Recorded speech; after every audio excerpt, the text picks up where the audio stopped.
Hello YouTube, j'espère que tout le monde va bien. Alors aujourd'hui, j'ai mis de côté des nouveaux produits et j'ai envie de faire tout un make-up qu'avec des nouveaux produits. Donc je vous ai peut-être parlé de façon individuelle, certains que je viens peut-être juste de recevoir. Bon, en tout cas, je trouve ça sympa de pouvoir faire du make-up avec ça. Alors, première chose, là j'ai que mon skincare, je fais juste ma base sur les yeux et mes sourcils. Le KVD, je vais mettre une seule pompe. D'ailleurs, bon, j'ai pas de plaquette, je vais utiliser le dessus de mon miroir. C'est dégueulasse.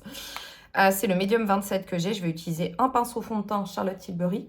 Alors, ce que je vous conseille, si vous avez pu observer peut-être un peu de lourdeur avec ce fond de teint déjà, regardez si la quantité n'est pas peut-être un petit peu trop importante.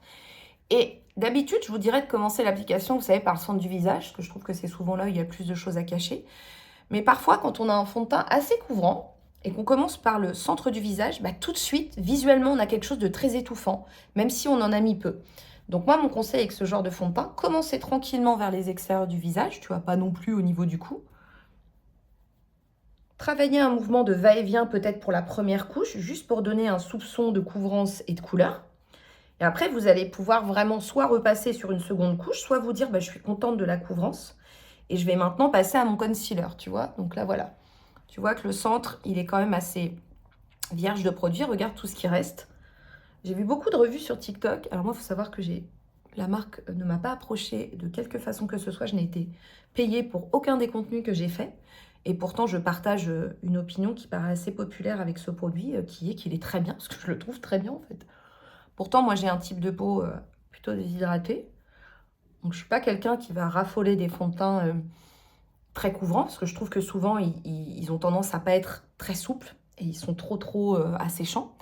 Là, je trouve qu'on est sur une nouvelle génération de textures hybrides qui est très fluide, d'où le terme sérum. Je trouve ça très bien, tu vois. Et en plus, faut pas hésiter. Le truc, c'est faut pas ramasser tout de suite tout le produit pour venir l'enfoncer dans ton pinceau, parce que tu vas vraiment gaspiller le produit. Il va se faire la malle au niveau du cœur des fibres du pinceau, en fait, et tu vas te retrouver à en mettre 2 fois plus. Alors, dans la catégorie teint, on a aussi ce concealer NYX que j'aime beaucoup, le Bear With Me. Moi, j'ai pris la couleur, c'est quoi La couleur vanille. C'est une couvrance que je qualifierais plutôt de légère à moyenne. On n'est pas sur un truc méga couvrant. Moi, ça ne me dérange pas. En revanche, je trouve qu'il est tellement lumineux, ce produit. Il te fait une peau glossée, très jolie. Une texture plutôt fluide. Une texture d'ailleurs aussi sérum. Donc forcément, c'est pas un produit qui va énormément couvrir. Donc c'est là où il va falloir faire gaffe à ta façon de l'appliquer. C'est là où je vais plutôt tapoter pour avoir un maximum d'opacité et de couvrance plutôt que de faire comme ça pendant 2 heures. Alors maintenant, on va passer au reste des produits teints. Notamment, je voudrais introduire un des nouveaux blush poudre de Sephora. Pareil, ils sont bien, ils sont pas chers, il y a plein de couleurs, ils sont top. Et ce que je vais faire, c'est que je vais profiter du côté un peu collant de ma peau, puisque là, je n'ai pas poudré, d'accord? Je n'ai pas poudré. Et je vais vous montrer une astuce hyper sympa, c'est comment transformer n'importe quel blush poudre en blush crème. Donc déjà, il faut l'appliquer sur une zone, enfin sur une joue qui n'a pas été poudrée, fixée, bakée. Et en fait, ce qui se passe, c'est que là, je reprends le même pinceau fond de teint. Il va y avoir une espèce de fusion, en fait, entre la partie poudre et la partie crème. Donc au début, oui, tu vois, tu pourras avoir une espèce de tache. Et c'est là où, effectivement, on a toujours sa petite serviette, son petit sopalin. Voilà, pour pouvoir vraiment être sûr que le pinceau ne tâche pas, parce qu'il faut qu'il estompe. Et là, en fait, ce qu'on fait, on va continuer de tapoter, mettez-en très peu. Et en fait, ce qui se passe, c'est qu'on va presque créer une espèce de texture directement sur la peau qui va être une fusion entre le côté moelleux et hydratant du fond de teint qui n'a pas été poudré et le côté poudre du blush. J'aime bien faire un petit raccord aussi au niveau du haut des tempes. Voilà. Un autre produit aussi que je vais introduire, ça va être 2 produits, la poudre Superstay que je vais utiliser pour poudrer mon teint et un des highlighters de Kaleidos. Mais qu'est-ce que j'aime cette marque. Il a des reflets un peu bleus, donc je vais utiliser le même pinceau. Attention, alors on souffle sur ces pinceaux personnels et encore je ne le recommande pas, mais moi je le fais jamais sur des clientes. Regardez, ça donne un aspect lilas, bleu, violet. Alors j'ai testé récemment celui de Rem Beauty. Le violet c'est la couleur lilas, c'est la couleur préférée d'Ariana. Il est sympa, mais franchement je préfère celui-là qui a vraiment des particules encore plus réflectives. Donc je préfère celui-là, quitte à utiliser un highlighter coloré. Je trouve que, regardez-moi ça, comme ça fait wet, mouillé. C'est pas trop beau. J'aime trop. Ensuite, la poudre Superstay, moi j'ai la couleur numéro 6. Donc pareil, je vais prendre un petit pinceau. Je vais vraiment bien m'assurer de ne pas avoir de plis qui se sont formés. Comme ça, tu les lisses avant. Et là, je vais utiliser cette poudre, non pas avec l'éponge qui est vendue. Tu peux tout à fait l'utiliser comme ça. Moi, ce que je fais, c'est que je vais l'utiliser avec un petit pinceau. Tu vois tout de suite la matité. Le pinceau que j'ai, c'est un Cosette. Ça fait des années que j'utilise. C'est le S165. Je confonds toujours parce qu'il y a le S175 aussi. Donc moi, ce que j'adore avec le fait de détourner l'utilisation d'un fond de teint compact poudré avec une poudre compacte, c'est que le grain est beaucoup plus grossier. C'est un poudrage qui tient beaucoup plus longtemps. Donc maintenant, ça ne veut pas dire qu'il faut en mettre des tonnes. Mais en général, ça tient beaucoup plus qu'une poudre compacte assez fine classique. On a cette palette trop belle de NARS. Regarde-moi ça. En fait, je sais que ces palettes-là, on a tendance à se dire qu'elles se ressemblent toutes. C'est pas faux. Par contre, moi, toutes ces couleurs-là sont des couleurs que je me verrai intégrer dans mes make-up de everyday. Et c'est exactement ce qu'on va faire aujourd'hui. Donc moi, j'ai déjà une base couleur peau. Je vais commencer par cette teinte, qui est vraiment un joli beige, un peu peach.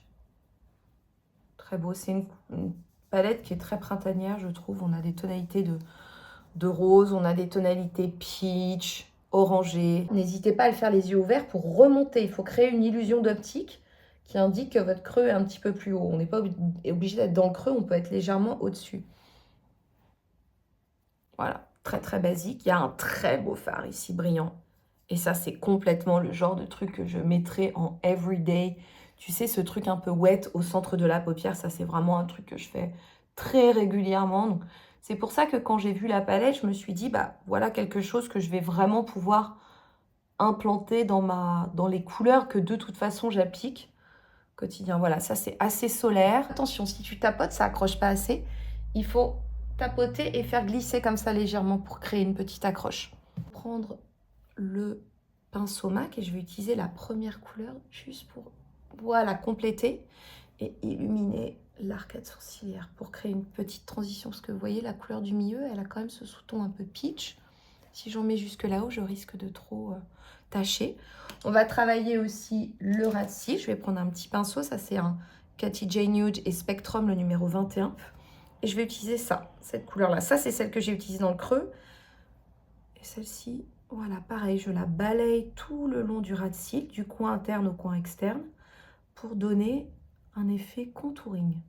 Voilà, ça apporte une ombre en ras de cils qui va être hyper flatteuse quand on va positionner le mascara. Et ça permet une certaine définition, mais on laisse la muqueuse libre. Je vais utiliser ce marron là, qui est un marron brillant. Et je vais simplement passer comme ça légèrement, presque dans le cil en fait. Même chose, je vais créer une illusion de cils plus fourni. Tu vois, sans forcément avoir ce côté vrai trait vachement marqué qui alourdit tout de suite le look. Au niveau mascara, parfait celui-là, le Sky High de Maybelline en couleur True Brown. C'est un brun qui est sublime.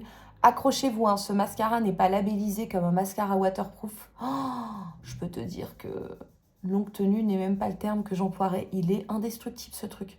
Je suis obligée vraiment de repasser plusieurs fois avec mon huile démaquillante ou mon baume, tellement ce truc est pigmenté, quoi. Et puis surtout tenace. Pigmenté, c'est même pas le terme, c'est que c'est tellement tenace. Oh, regarde-moi ça, quoi. J'aime beaucoup cette couleur de brun. Je trouve que c'est un très beau brun. Ça fait pas rougeâtre, donc ça fait pas l'œil fatigué ou genre infection. Ça, c'est un paint de la marque Real Techniques. T'as vu?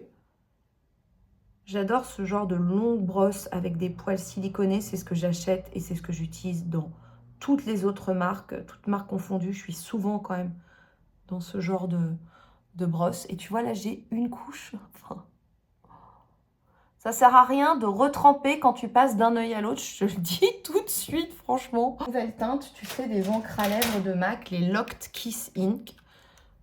Couleur 62.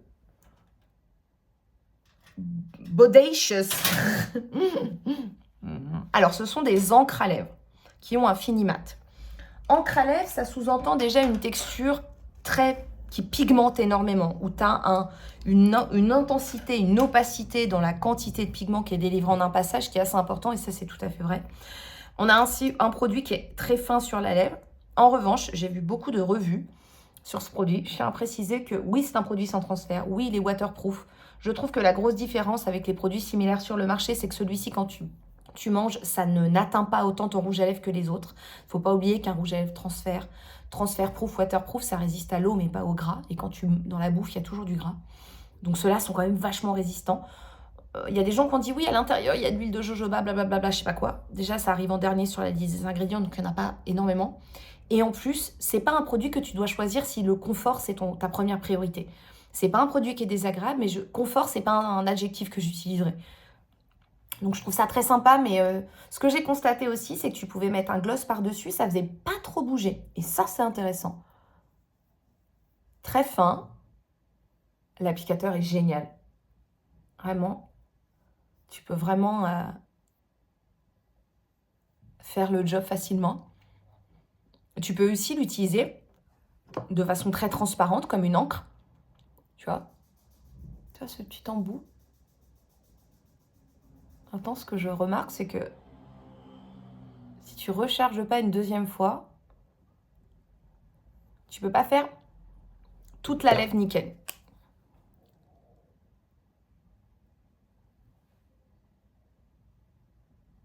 J'essaie de squeezer là, tu vois, ce qui reste. Franchement, ça devrait aller là pour le coup.